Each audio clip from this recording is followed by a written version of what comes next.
Oh,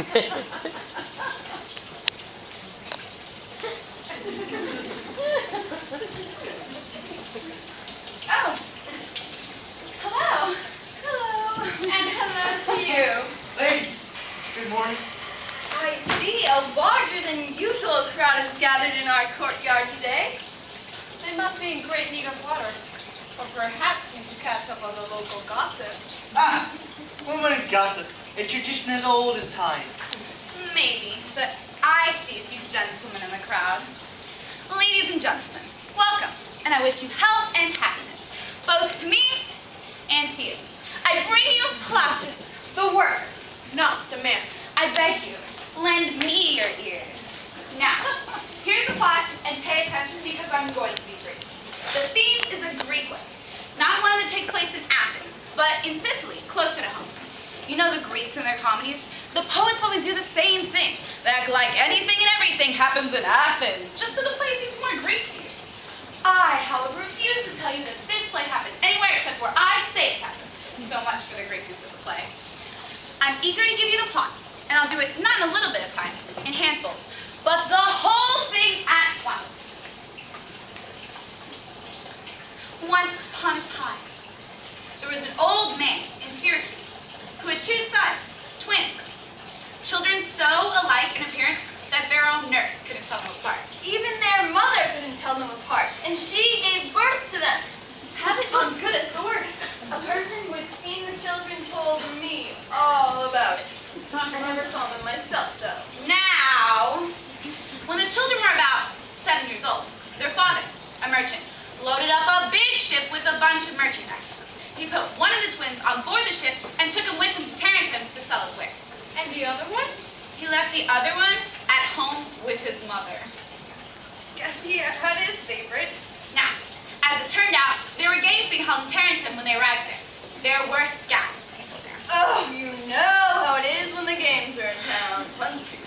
I bet the kid wandered off and got lost in the crowd. Bingo! And it just so happened that a merchant from Epidamnus was there. He saw the boy wandering around and he figured he might as well take him, so he scooped him up and took him back to Epidamnus. Poor kid. But what about the boy's father? Well, when he noticed he'd lost the child, he took it pretty badly and, well, died a few days later in Tarentum.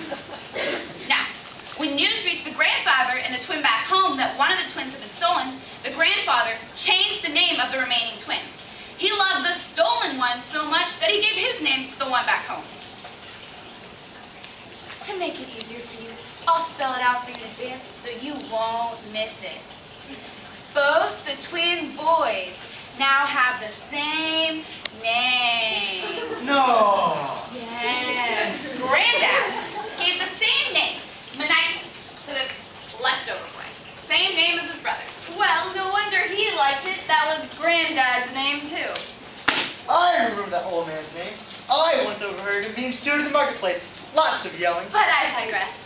Now we shift to Epidamnus. Speaking of Epidamnus, if any of you ladies and gentlemen needs any business transacted there, step right up.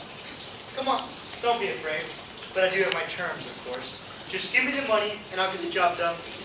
But don't think you'll get something for nothing, because I'll give you nothing for something. But back to our story.